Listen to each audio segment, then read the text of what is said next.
Aabot sa 624 personnel ng Southern Police District ang nakibahagi sa isinagawang showdown inspection ng Civil Disturbance Management Contingents upang mapanatili ang kaayusan sa paparating na 2 trillion peso march. Ngayong darating na Nobyembre, Patrolwoman Reyna Joyce Dalire, ibalita mo.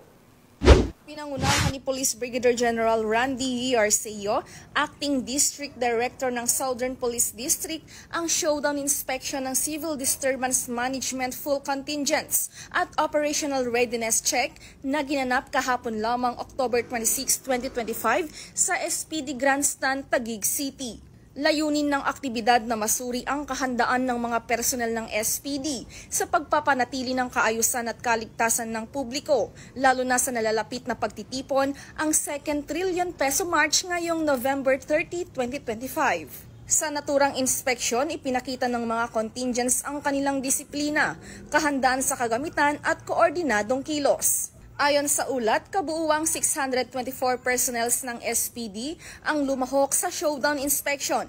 Kabilang dito ang mga espesyal na unit gaya ng drone operators, medical team, investigation team, forensic team, SWAT, EOD, arresting team at CDM contingents. Ipinamalas ng aktibidad na ito ang mataas na antas ng disiplina, pagkakaisa at kahandaan ng buong pwersa ng SPD sa pagtupad ng kanilang tungkulin na protektahan at pagsilbihan ang publiko. Pinatutunayan nito ang patuloy na pagsasabuhay ng serbisyong mabilis, tapat at nararamdaman, isang uri ng serbisyo pulisya na matatag, makatao at may malasakit sa kapwa.